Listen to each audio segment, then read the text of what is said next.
penya bare ma choge sifia wo de bere o ati ko mo na to mo zolo no vie nya te place ati wo de ko ne be na konfonotia nya bo no kola o mia wo zova Ebwenyiba TV mi mwe wezo dona mi dwenye Ebwenyiba TV entertainment show inye wana veviare ikebona ejivaga jora sia jora no nyeba apo etroga dre ide ganyi ka enyamele kurorugo na wana vevi man kwa imeto na nyam MOZATO yo wana lologre menye buja kachari nyawo le nyawo wa yire ngwa yenwe mi nkulegado nenuma ke wana bubu ovovovo komedio wa gbona ejiga jora sia jora nepo gadre ide ganyi akpena mi miji nenya no Ebwenyiba TV akpom Eveviona do vegba nega nyem pena ni wa penya bare ma choge sifia wo de bere o ati ko mo na to mo zolo no vie nya te pe jani tae ko club bo hafi ya poma evevi di via ne to bo nkone nkonye nye komi vi do mo venu nye ko di fia ma nye evevi le tenu he e wonu kuba nye pe evevi mi dogo le gbadi la chantia ma do vegba wo be minti ne ba ro pa vona la vidi be na to bi chali o efofoli na ya be to bi chali ko ma da no via evevi wo nye le gbadi la chanti wo de nkone be na konfonotia nyaba no kola o mia wo zova Ebwenyiba TV mi mwe wezo dona mi dwenye Ebwenyiba TV entertainment show inye wana veviare ikebona ejivaga jora sia jora no nyeba apo etroga dre ide ganyi ka enyamele kurorugo na wana vevi man kwa imeto na nyam MOZATO yo wana lologre menye buja kachari nyawo le nyawo wa yire ngwa yenwe mi nkulegado nenuma ke wana bubu ovovovo komedio wa wegbona ejiga jora sia jora nepo gadre ire ganyi akpena mi miji nenya no Ebwenyiba TV akpom Eveviona do vegba nega nyem pena ni wa penya bare ma choge sifia wo de bere o ati nyaba nukola o mi ozova Ebwenyiba TV medo jani boko na mi tefesa tefe mi le afile ni komle kapufu ya me gorodia me dana tobe avado mi ano komle screen on chiba jora sha jora me ige ano entertainment show womle Ebwenyiba TV azi alebe ebenye kekedodo ya ke ni dobe nya aje gome alebe malanya bon ye nyo ha mi le bonye le ya mama kadeji mi ta jawaba na ate fuhura o television na mungi na yono viare hana yono viare ba wana vevi banya blomura agoma chem alebe nukata niko wana vevi atatangani ya konyebe nani lenkura kama godofia music mazuje magbana na kamo nana kama ni mi wana fiaika music la lo moja kadede me yiajiu nenye de entertainment alo moja kadede dale wana de makona yaba wana mafia auto jega aje ka auto le susumata wala be nyano ka o nyano belem na nyabe hatihejo ameyoke na ba entertainment and entertainment ala be entertainment le kama tano nyino nyaba hatila omeliu ne hatila omeliu akana yaba entertainment meliu ta le susumata nyo ne kwaje sinye Ebwenyiba TV ha doje sinuma ya obiba even pra TV the one television and recommend if you go women ya commercial play music and entertainment ta ude wana vivia to ama ba wacho ado entertainment arango vivieto le nya de ni bayaji Ebwenyiba TV vota mane kama ni wagana mio susuma te Ebwenyiba TV va wacho ro savo ba ya wonuka ya achuchu nyaba hatinya worengo ta wana mawe la ajiga ka agba ayo nyabuma tuwa te fom heshia dewa na me ne na lo to me ne nyoma ba mo kona alumene ne ma chichi oblo ne ma ta amen chuchuchu yete wana atuma ayi ganya Ebwenyiba TV atula pla la ta wala no shia ne ya bona to trogelem ma biebere nuke reke sesela na meke vani afi lebo wachobo yi blipu ya itafraje jugu goma afi na po yi ya ba afa pra awo na dia sesena me gafi you know taka ya rofa aba shire yi ya ngba ne nyacho alambre nyaba gwe ajijo nwa mama to muloko wadum de ta vado menani afinenya no ngo bali aka mado kuchino no neba wo hana ko ebe ba elebe ni apa shashi alebe hajijo achuchu wa yengwa ka wo ha na brekule ne tona na bulika kule ne tona musha dole shadi ne wona do bi ne do company kila show mukine jirana o na jaba baba na wonuka na pia hata magbena wona via aha nya to grono kwa kitu ya sha ma sweto ne ka ma le sweto aha una va ne wona no woma ne wato no internet akwe to wo le nya to la to le ko ha nya no do chuchu no ono ngo yi ya le majima ko na to gele nya ba am gama le go wona le ka ba na ni ka ke afine nya zo te ba nya akodo chuchu fiare le ma nya anitasen kwa nya la to ava nya bo akwe no tomo zolo no vienya te pay jani tae ko club bo hafi ya poma e pe vidi via ne to bon kone nu konye nye komi vi do mo venu nye ko di fia ma nye pe vi le tenu he e wonu ku be nye pe vi mi dogo le gbaji la shatia ma do pe gba wo be mi ti ne ba ro pa bona la vidi be na to bi chali o e fofoli na ya be to bi chali pro ma da no via pe vi wo nye le gbaji la shati wo den kone be na konfonotia ne bo nu pola o mi wo zova e Bwenigba TV mi mwe we zo do na mi do enye Bwenigba TV entertainment show inye wana viare ikegbona ejivaga jora sia jora no nyeba apo etroga dre ire ganyi ka enyamele kurogo na wana vivi man ko imeto na nyam MOZATO yo wana logre menye buja kachari nyawo le nyawo wa yire ngwa yengo nye nkulega do nenu make wana bubu vovovo omedio o gbona ejiga jora sia jora nepo gadre ire ganyi akwena mi miji nyano Bwenigba TV apom Epeviona do fegba nega nem pena mi wa penya ko bare mo chonge sifia wo de bere o ati ko mo no to yo ya mo kola nya wo zo do do mama makaya ni ba ni no ya ya ba titi na ka wo a ti mo mo na ka wo ya ya ba ne nya wo na ya penya ba aha ya ba ti jo na ni ba sa ke ni ya ta ga no ko ma wa de no da no wo na no wo ma ya ka nya go no na nya ko ni ba sa ke ba nya ko ni yo jo ti na wo ba o wona ya de ni to me fia a to pere bra ti na wo ko cha wo bo wona wo ha na ke ni akobo kana ni anu to ba da shi no ni comment section no ni Facebook ni TikTok ni YouTube ni ma ke ni la setla hanji ta ke ba sa ke ba nya ko ni kwa nomba ana suna ti alaba atinya do bada shirin fa nya akira ti ona wona no woma lekine wona kwe enyua be nya to yingwa oma adote ba be ni ko ha nya asore ko kala ma be ni nya mega e ba be bomela apa na fi alaba mo to trogaramu ne ba kwe nya adote nya mega wezo Yo, mazole muzato. Yo, aha. Ni no so Bwenigba TV. Ni amanya te shiwe anya wo nko kake ni nupola wo wajibe yo anya wo mi getore bonya. Yo, mazamon popo ya na akodak bena nupolo kata plenya sela kata le kwefa padizi kata le Ghana, Togo, Nigeria, Benin, Germany tebere siane kana bile mi afan konsem le Africa ntu makata no gwalo Europe akpadoa mazamon popo ya na akodugbe toke na bi la be mi wele ye mi amile na milio azo ha ma dak bena mi be bi jagba mi wo iyalo mi ovovo le mi unbo ya to akomi alaba wona de sade ne bia cover le mi awon de ka kilometer ma potia botana ni de sade kana ni la wo potia botana ni te besia te fe ni la ba manya wona abele wo yi be ya ko ni tutu wo ke ni bona lo e je ro ke ni bona e ha ya sia manya wona ta le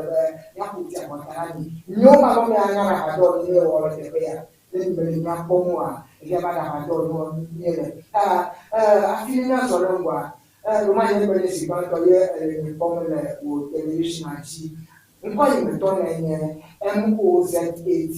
MOZATO aha le ba enya nya enya le la host na Riba TV entertainment show wɔ na ya alebe enyi wɔ na ejiro kekele nya eto yo nya to enya wɔ na msa yi masibe na beli ya kufa ba ni acho ajira ya ba hajijo ko chao mujaka de do dengo ba famaki ba nya ba we ya awo na msa muki ba na de wona ba dia yo magadak penoka magadak akwa koda ne polo kata ene mi to mi akoya mi vote alo eve ntom alo denigba elolo keketa alebe neide gbe mi kenu wona le gbe ta alo gbejia aka be wona ma o le denigba ji gake mon pokoe kene le gbedada kutosi alo gbetatosia mon pokoma eva bule denigba ji ta ko be mauna talent sesele lame nwona vovovo ena denigba to alo denigba vio alo mi de vio ake mon pokwa melio o kata ba chi gbeta tam de siane kwa gbeta ta ma wa mon veve ye mi o mi va denigba ji mi tro ko le te ba de ko ake denigba ji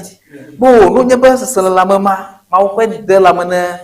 denigba vio abi ale o ko de lame na ma sisia ma kwa kan kana be mi ahe denigba vio ale gbetato hon ti honko ire tepetepo honko dia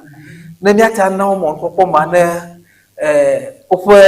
nana ekene ma unawa magachi takwal magachi yamu ina ba mi troko de denigba eji alu denigba ngura ya yo hauna so janto denigba to go ne wa tusion de mata ela ba mabo mabo kura le vie to le nyambo be mafia mabo be amada kan ko doma be ya ka shile yo yi na ijo be gamu ma na shide mu le ala be ne e fu bu lo mi afia alo television alo tikia na ko yi asa me ne ja be kabro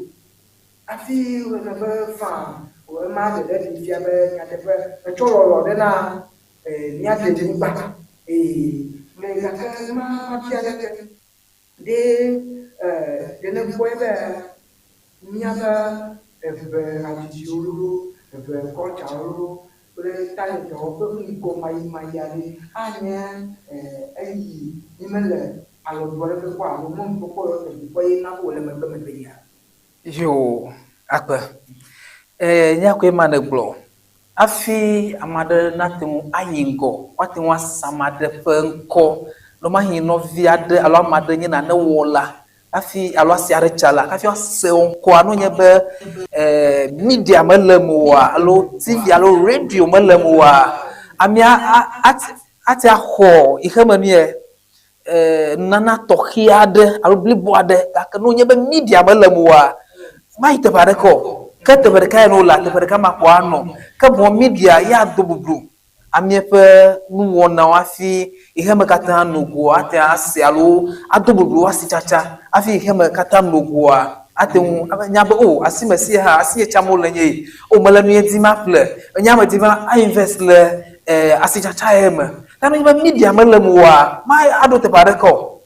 ale ba amule o wona ntefo gakra ale mokpo mon pokoyo alo media man no muta talent ma echiklo echiyama meti do te bare ko ya yo enya bro yo na obere ejabi ye gbebi ma kwa before do da wa kole na yiwa no mo se wa ko aka wa biale ko ga me ko do ko ma bloge seka obere nya te ga ko fena o no blomba je to nya bo bema o la me ibo ka ke nya ni blo nya to bema ni me te bena mu ni me te chuchuna nya to nya mu oh nyatafa machamba manyefa makwela tabarisiande no nyamba edugwa manua ya manua ade o mawu vovon akwa kofion alo pepede nwe ko awono wa yo ade kofion aka na nye no viade ye Loki melengu alo mati dogu ameke ne nyame nyuwa ke ongo ya achi begvevi elabe amede lia edzimbe ya kpede novia de hu no nyebe novia de le na ne woma ye ihe asesele la made le si alo enana ekene ma wona masia ma ye ha to kunyebe ya kpede novia de hu a ye beti po novia de ke dejesiwa mate onio akano nyebe novima ye nana malala mene yo ha so son ke meti kede America ti akpede mu ye fo poni oba destiny helper aha ye meti kede mu wa akpobe aplika kaka mate mu ayingo tane ne ma olema ya ne no bola Velibati pomi amele alebe wana ige enya boduma enya Velibati ni the show enya wana ige national problem de nyabe radio talento nyabe mujaka adinao na mujaka de nyao national problem le alebe enya mine no problem na wana kwa into Muzanya bali kwa kule nyamagala ba amu kala kwa dinani ya dola dola shata bedi nyakia be mi ile chuchuchu to ya de wona tuma wa dia kwa ni ala ala mfumna ni no sifun ni ela kona bo ga lo ma bi wa a de nani ta ya yina na anu nyambo Fika le nyambom tree, na nanya be aloje je le nyambom tree. Ne adamadeli wana tokire ye olebe nia kawo. Pesu be relati ya woyingolo ale ta kile shula ko mene devia wa akongo be ya. Uma to na mve, wa mena na to wada mve. Wa nya atire asimutunyo. Nyonga ta nya pasile wana devia ko ha. Nia awe wa nyunye abalebe ko bino komle betata bo kele nyanga ki bravo ni ponele rich buoma ya tena program ona na rich tena moja kama video iwa lo ti baka pa moja kama na uma aha ile wana vile bona tiga jora sia jora tuka tena ile ka ni yokukuma ta nika kona commercial break alo to ya da ko ni ya ni yako na maticho kitu kibado kama roba le nyako na roba na iti alo jekula nyamaga ala na yuno sia ma to ya nyomi ne ba na no si kwa ko kia da ko ni to tule na ni dunia ni ale do me na ta si ya you know ko ai ma nyako to ya le ko na nya trova Eviona do banega nyem pena ni wa penya pe bare ma choge sifia wo de bere o atiko mo na tomo zolo no vienya te pe jani tae ko club bo hafi ya poma evi di via ne chobo nkone nu konye nye komi vi do mo venu nye ko di fia ma nye vi le tenu he e wonu kuba nye kle vi mi dogo le gbedi la chantia ma dogo ba wo ba minti nye ba ro pa bona la vidi be na to bi chali o efofoli na ya be to bi chali aklo ma da no via pe vi wo nye le gbedi la chanti wo de nkone be na konfonotia nyaba nu pola o bia ozova Veniba TV. We was a dona mi doing Veniba TV entertainment show. In here, one of the Viara Ikebona, Ejivaga, Jora Sia, Jora no, never Apple, a drug adre, either Gani, Katamela Kurogana, one of the Viman, Poematonium, MOZATO, Pio, one logram and yam, Mujaka Charinao, Lenya, why you don't go, young women, Kulagado, and no make one of Bovo, Omedio, or Bona Ejiga, Jora Sia Jora, Nepo, Gadre, Gani, Aquila music, and video de po video evasion alo sifia wo de bere o atiko mo na tomo zolo no vienya te pe jani tae ko club bo hafi ya poma e pe vidi via ne chobo nkone nukonye nye komi vi do mo venu nye ko di fia ma nye pe vi le tenu he e wonu kuba nye kle pe vi mi dogo le gbedi la chantia ma dogo ba wo ba minti ne ba ro pa bona la vidi be na to bi chali o e fofoli na ya be to bi chali aklo ma da no via pe vi wo nye le gbedi la chanti wo de nkone be na konfonotia Nyaba nukola obia ozova Veniba TV. mi wezo dona mi doenye Venigba TV Entertainment Show inye wana veviare ike bona ejivaga jora sia jora no nyeba apo etro gadre ide ganyi ke enyamele kurorugo na wana vevi man kwa imeto na nyam MOZATO yo wana lologre menya buja kachari nyawo le nyawo wa yire ngwa yenwe mi nkulege do nenuma ke wana bubu vovovo komedio wa bona ejiga jora sia jora nepo gadre ide ganyi akpena mi miji nenyano Nyawa nukwala nyatefanya mwenyewe Juliana matuna yateko Juliana deveto nye na Juliana gbadele da kukuya makabare kwa na jujo na mwenyewa bana furaga ta ne le nchubo kwa na tunya tefa ne le dushia be le dushi ne le nya kwa be le nyama Malabano jiana wa nchu wa bana na nyimba komo mawe nye nyafafa yukono na nyamba kwa uma afie bimete kwa na pere nto abaleke mo ga soja nto toshijina Venigba TV be wade wana tuma alo yento birere nyabo aba mi aba destiny he pa na ba chanku au mabaje la fugan mabigbe yento yawa la fima wona mele Venigba TV ma do be vie que finalement abia babia ma bia ware ma bia kayigba nuke jofi Venigba TV manya flawo manya hohwe manya pando onyeho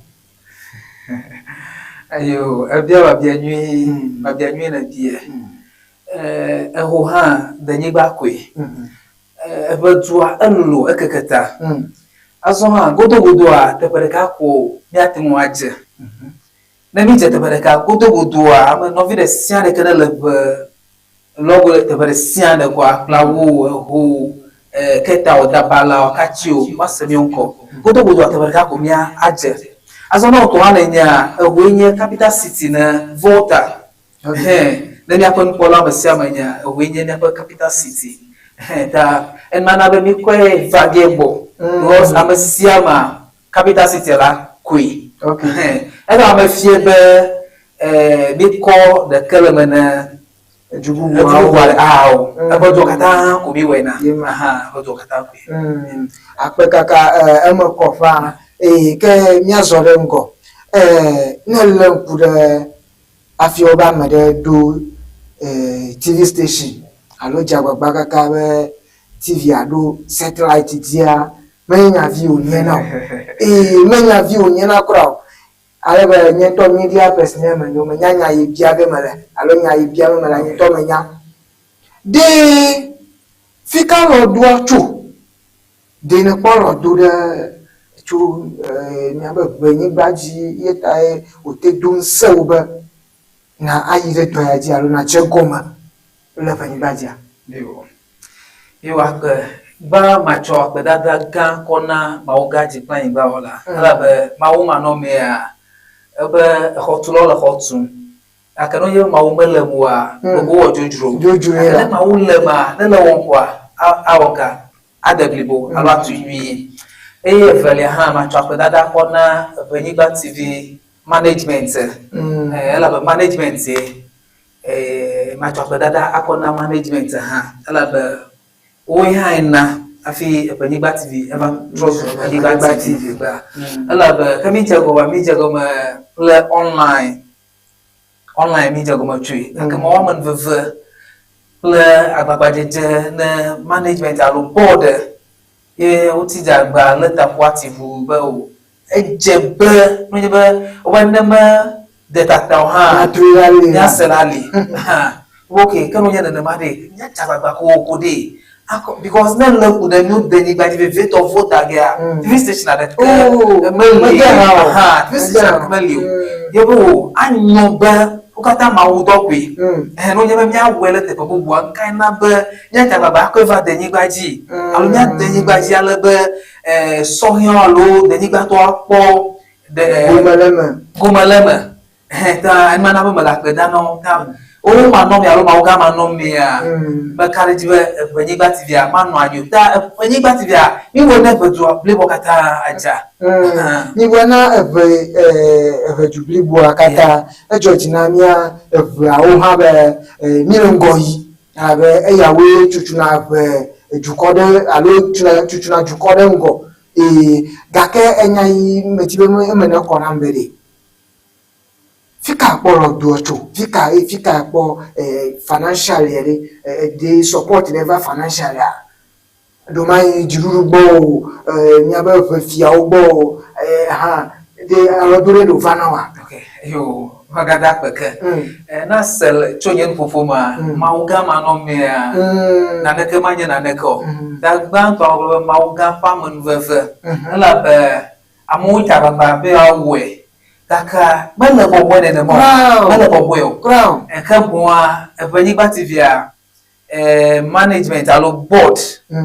ye menye okay ala be amada code ye mi onye aka menye munye sogbo menye sogbo ta amado pa baba jeja ye na be Enyigba TV a e ba nye Enyigba TV kaka mo sede gamako ala be mi kaloma ba amasiameke popo Enyigba TV va yo le na netima le be va ho yo mo na pomo kami fade nyama ti va to lo mi na no te fade benye na nyama ko invest lema na wakakata ala be na America bia wa ma no bobo akaro ye be mi sosi alo mi kata mi pass dem ni wa in fact awonka akakata ayeji loko so pe de tika be ha bobo me na fi ha pe menya ma ta amado pa baba jeje de karaka menye munye sogbo ta mil kukuda na ebedo kata jave fito na me onye investors so alo losi yo ti yo pobe TV alo mo jiji bon pomo to na jijo no yo don lo yo de na na ma emon de le no want ka agere ni oji akere ni ohun ne dokata mi awe na wa yigo enyo yo ke abale enamon popo amewa ma bia do nwale do man da bia ma anya no do motor sibiru abia ne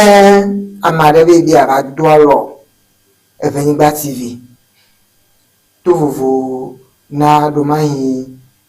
egako akova mi ya ha lo do nye ne do man do for la meresi anu jirala onye alo company de lesiri de more de libe ya ta gere ni agbo a partnership premier o wa enya ko imo to na gro mon de le be nyo de ni ati ma we amara no ko wa ga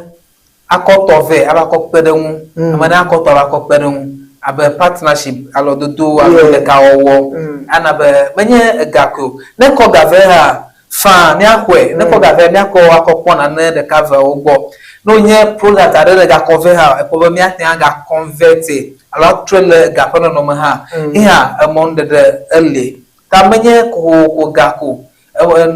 vole nyate atro anyega hata bon popo ma ele na masia mako akpe kakaka onyan dodo kata ele jidepo yo le vivin hanya tepe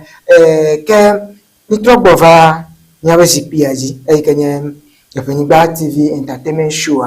no be entertainment akure lo hajilao comedy wolao okata odeme de mekpoje si alo mele kulere won alo be no ma pobe hajiji nmo music na vivina won to hajila na je freestyle okay enyeto maka no via de poma o jisie nyeto ni na ma wona konkonye film ma wona kon okay film director producer ye manye kon okay over the years nye ni na mo ta maka ba amagada ye poma wonya nya glo mele akopere nwa first nyeto ha jijia manye nunye do jijo ma lo aka abakhoma do last year nya me ɖeka ve tɔ̃ aɖewo ta me kpɔ be enuma nye nunana yi ke mawu nawo le wo me ta ke mawu nawo nenema wonye xɔlɔ ta na be wobe ne ame ɖe nanɔ wa ne me kpekpe ge ɖe ŋu wa ke megagble ŋkɔ ŋu ta ne wokɔ le nua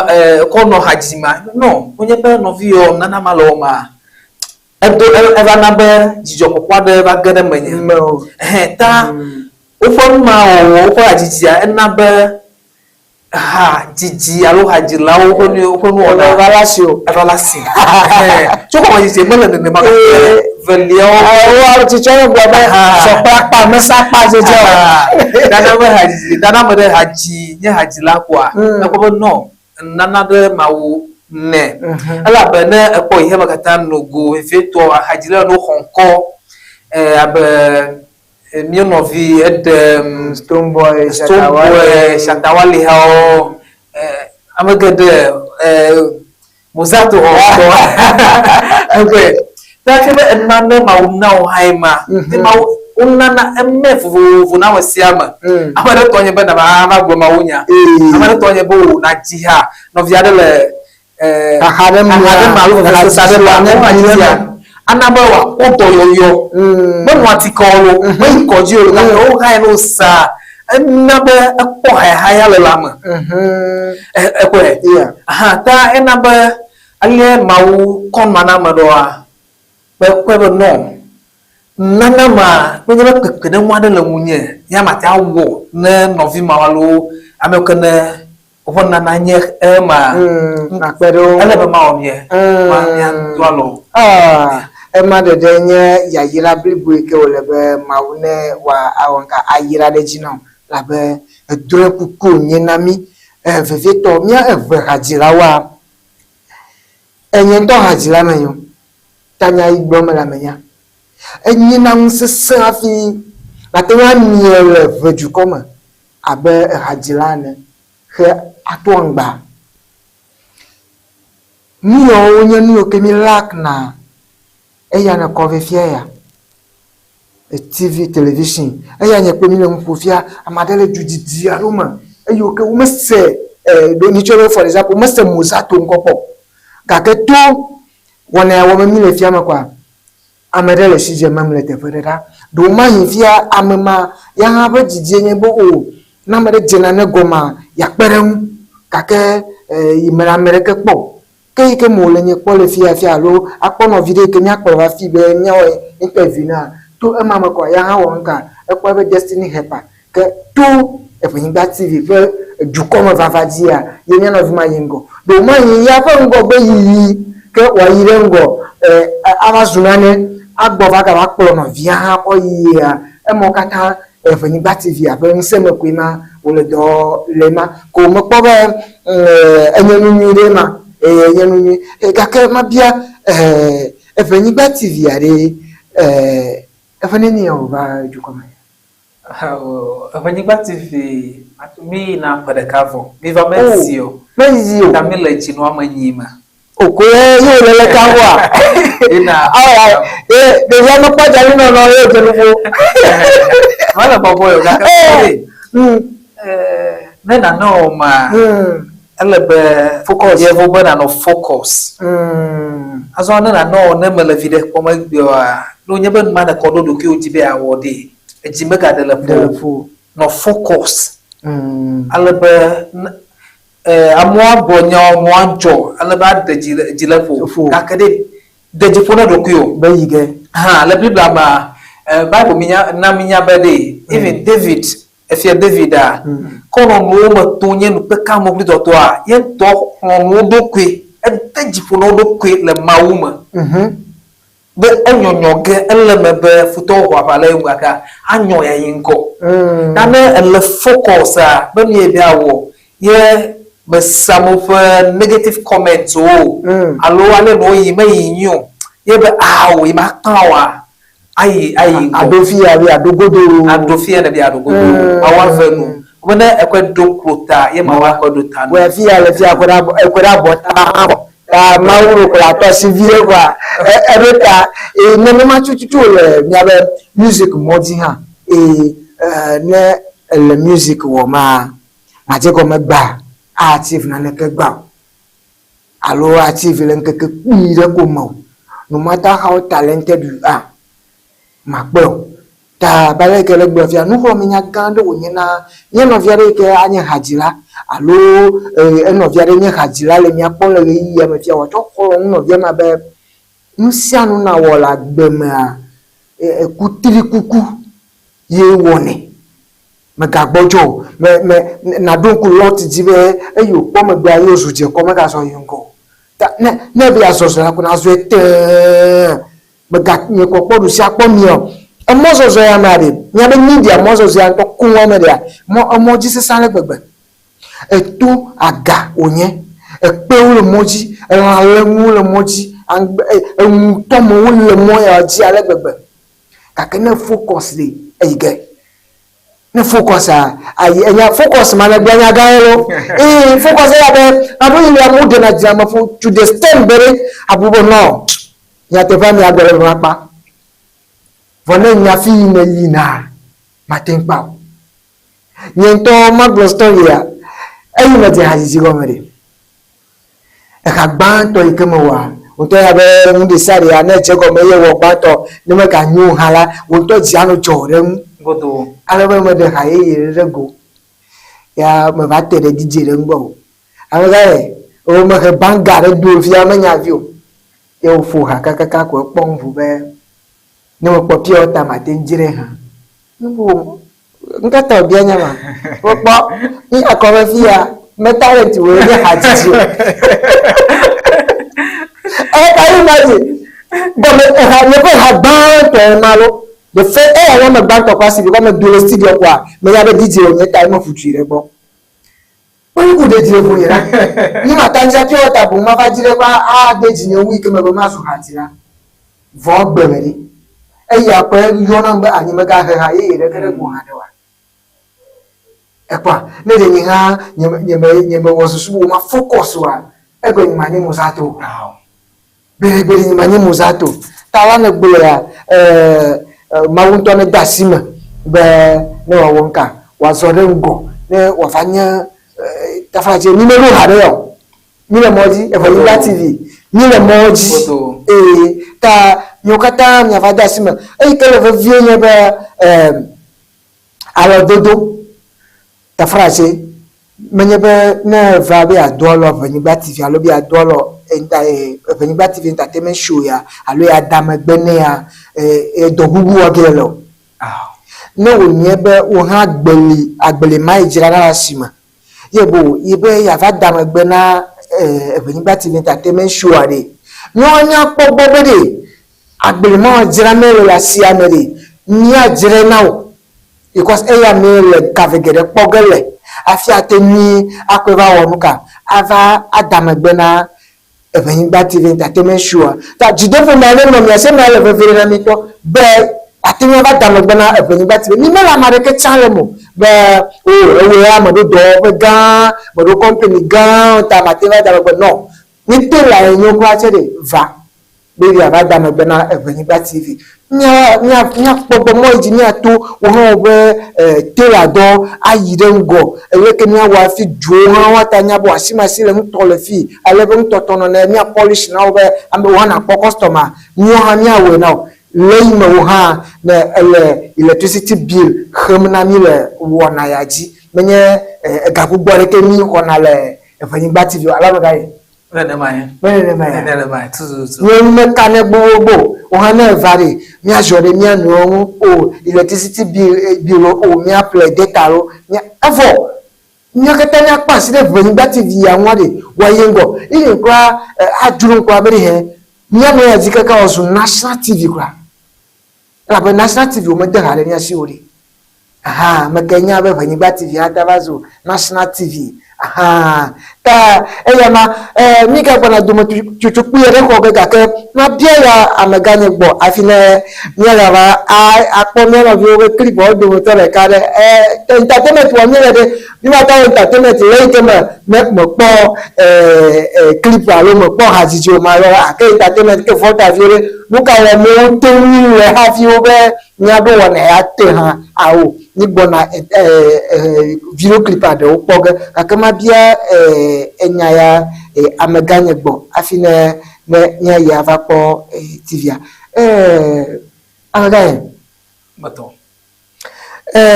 evenigba TV ade nuka gbo me lenkure wo po wona gbogbo to ngbela 98% la nya degbe webe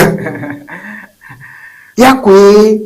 ne wera asigungungu maga lenkure wo be even kwa na mere bi aba wo na dele gbola na manyana be TV yankonya evenigba TV ne gbona ne save baba le ha 98% ananye nya de to gbe nka ta everywhere over ma wagloba ebia bebia nwi ne le kude nde sia de wa mio evoa minya metohia de wo alebe evoa banye voter region alo amuganto mako ye evaolo na ide ko gede ma Togo, Benin, Nigeria, Ghana, Cote d'Ivoire, even Germany, Grammy, Obo, Mikakata, Bovadore, Egypt, Mikakata, Yamakata no go.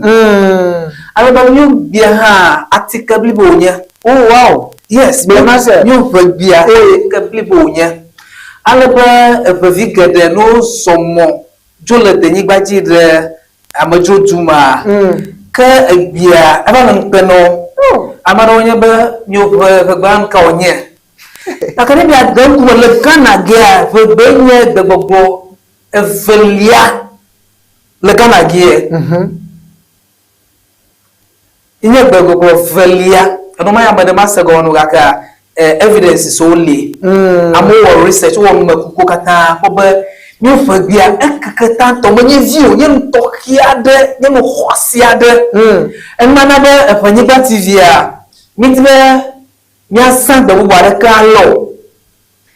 nyo fa bia alaba nya a promote nya adu de chi alaba ni for one of the 70% a enye febe wow ke 20% a enye English alaba amol de ibazia odona English English to ha ol mio be amol abuti ko ni ole mo ni afilai ke 10% ha in French be gogro ala be mio no vi ono le Togo be Côte d'Ivoire oa o promi do le mio ponta nyati agbo ho de nagbo ta fegela ale onye no kwasi mi dibe mia na be sia na de ni ba fi de sia na nya be mio fagiela anu kwasi onye menye anu pochopocha ka ko onye ina be mi doing nema okay akpe kakaka nyabe ye ya ha echatitere miamu alebebe ni bana we jiga akava no nyi de nyayo nkun kake legbeto ma wana be wole san wana be nyabe ye ya ede elabe media time keteke gamonya game ji ozonaro bona bubuaro o gale ngogbona alaba nyaba no kpolawo eyenye evenyigba TV entertainment show ayike lenia bodum ayike ni wana veviare ke mi detu mebe mi achono kulam de nya denigba ajiji ple culture o alaba legbonya madoje ple nyamaga nya to ha mi serve jerudo mi ke to shi dinebe wade wana vevia tuoma afunu na mi gede chum alaba yan to ha yede kapam ntete mazama wala ta eyabe nyoha nya acho de lema nya acho de lema alebe nya be ewo nya dwepa yie kwa ke nyokata nyepo evenyigba TV wono solid nami eyata chofivia je kaka ko ya jura shachuda nya fo gadre kwa gbogbo be ya no nyi de yebe television alo jiji fe nu pomo daka gbo alebe na temi apamido pli afo nu de fia gborobe nyebo vegbera achike onye yata na legbedia na do vegbe lesusumata enye na lefe na hola musato ha hajile menye lesusumata mana mi freestyle mata va via entertainment show mana mi freestyle le ke ni pero ene ma ole nyema ta ya sibere efevi na do fegbe na ganye pe na mi wa fanya fa wala ma cho me sifia wo de gbere o ati po mo no to mo zoro no vi na te feye jani ta e kokro bobo hafi ya po mo efevi di ne cho fo nkone nukonye nye komi vi domo venu nye ko di fiama nye vevi le tenu he ewonu ku venye pe vevi mi dogo le gbeji la santia ma do ve gba wo be miti be va ro pa vo la vidi be na to bitali o efofori nye ya be to bitali ko na da no via vevi wo nye le gbeji la santi wo de ko ne be na konfonotia konfo ofri won chen me me nya na nya me nye vevi no le gbeji do kwa peji na nya be na nye choketa free ye vu ro kwa che he me le togo aloble ijagba gbara dui nínú ìgbàjà ní ẹnu vẹgbẹdún ní ìdúrókátà wà ní abẹ́rẹ́ ẹgbàdélé yẹnyẹ vẹgbẹ nígbọnà jòjòrò ní àgbọ kẹmẹnyẹ kútọ ọ̀rọ̀ dàgbẹ tọ àwọn gáyẹ máa náà 30 seconds ní ẹnyà tàfù ní adé làṣọ ànàgbẹ pípílẹkù ní àfọgbẹtọ rẹ gò. akọ ma Simon pọpọ ẹ ní ma kọ afọkọọkọ ní nyakọ haji lọkata ekene le tenyigbaji Ghana Togo Nigeria Benin o emi ota ye wona emi kwede tomoda mi jagbagba na mi academy oji na music video hall mi osi emi ti ya promote na yo hade mi academy oji ka mi apobo mi o number so ami fe kapomo o le mi afon pomo oji ka mi ate akobo be to ka do ye mi ayomi o mi ado sabra mi o mia aoka adomu nemi ta mijagba miga okufiela mi roke hu na mi ziwa yin gode mijagba na mi agade mi ojibi kata mi awe na wanyo akpana mi mijagba na nyagere mi aji mi okata mi awe na wanyo na nya chuchu evejukwa na wa yidengo Evenigba TV nyanto nye eta wolebe nyelebe bene na ni eziriri ni agwa ni kanuro mayekuto kadagberagbe to mauga soboli santo na no ni pe ni okata wopo ni ata wopo ni roro atoko sirabli bo okata ma ni miaga dogo inchojura gba logba de wana to hayajiga nuko eke meto na nye MOZATO Mozato the only Mozato on the media ta gbogbo wa yakure yavara ngongongo na agude Evenigba TV ako ngongongo nígbà yabe video clipa de kare ni agbo he cho ni akrame ni adogbe na ni afo echo plejijo bye bye Evenigba do fegba nega mi mpe na mi wa pe ya pe mo cho ye sifia wo de gbere o ati ko mo na to mo zolo no vi ya te pe jani tae ko bobo hafi ya ko Evevi di ne to bon kone nuko nyenye komi vi do me venu nye ko di fiama nye evevi le tenu he e wonu kuba nye kle evevi mi dogo le gbedi la chantia ma do gba wo beniti ne ba ro pa vona la vidi be na to bi chali o efofoli na ya be to bi chali aklo mada no via evevi wo nye le gbedi la chanti wo den kone be na konfonotia ne wonu kola o bia wo zova Evenigba TV mi me wezo do na mi do enye Evenigba TV entertainment show inye wana veviare ikebona ejivaga jora no nyeba apo etroga dre ide gani ka enyame le kula bogena wana vevi man ko imetona nyam MOZATO yo wana logre menye buja kachari nyawo le nyawo wa yire ngwa